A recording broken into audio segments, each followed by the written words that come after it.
श्री कृष्ण जन्म कथा। भाद्रपद कृष्ण अष्टमी तिथि की घनघोर अंधेरी आधी रात को रोहिणी नक्षत्र में मथुरा के कारागार में वासुदेव की पत्नी देवकी के गर्भ से भगवान श्री कृष्ण ने जन्म लिया था। यह तिथि उस शुभ घड़ी की याद दिलाती है और सारे देश में बड़ी धूमधाम से मनाई जाती है। द्वापर युग में भोजवंशी राजा उग्रसेन मथुरा में राज्य करता था।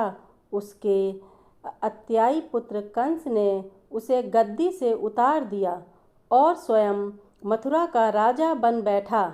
कंस की एक बहन देवकी थी, जिसका विवाह वासुदेव नामक यदुवंशी सरदार से हुआ था।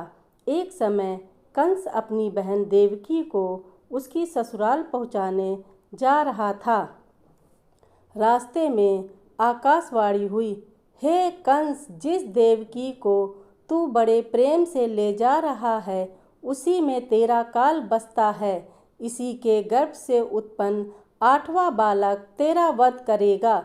यह सुनकर कंस वासुदेव को मारने के लिए उद्यत हुआ। तब देवकी ने उससे विनम्र पूर्वक कहा, मेरे गर्भ से जो संतान होगी उसे मैं तुम्हारे सामने ला दूंगा। बहनोई को मारने से क्या लाभ है। कंस ने देवकी की बात मान ली और मथुरा वापस चला आया।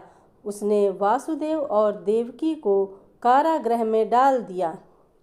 वासुदेव देवकी के एक एक करके 7 बच्चे हुए और सातों को जन्म लेते ही कंस ने मार डाला। अब 8वां बच्चा होने वाला था। कारागार में उन पर कड़े पहरे बैठा दिए गए। उसी समय नंद की पत्नी यशोदा को भी बच्चा होने वाला था। उन्होंने वासुदेव देवकी के दुखी जीवन देख 8वें बच्चे की रक्षा का उपाय रचा। जिस समय वासुदेव देवकी को पुत्र पैदा हुआ, उसी समय संयोग से यशोदा के गर्भ से एक कन्या का जन्म हुआ, जो कुछ और नहीं सिर्फ माया थी। जिस कोठरी में वासुदेव देवकी कैद थे, उसमें अचानक प्रकाश हुआ और उनके सामने शंख चक्र गदा पद धारण किए चतुर्भुज भगवान प्रकट हुए। दोनों भगवान के चरणों में गिर पड़े।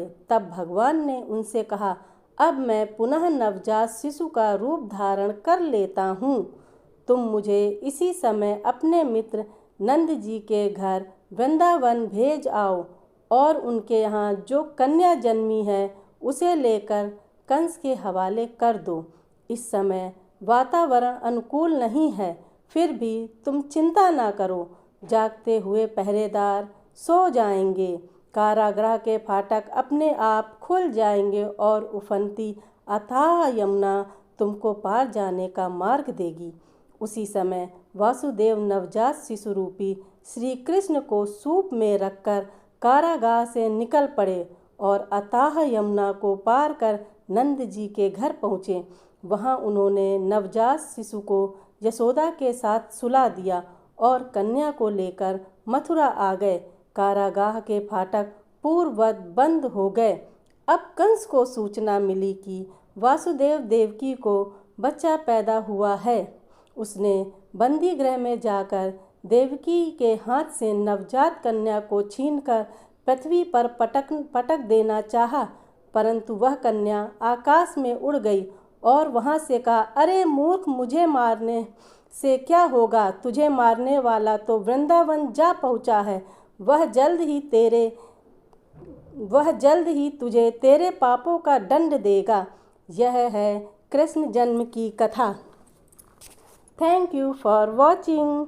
Please like and subscribe my channel and click bell icon for more notification.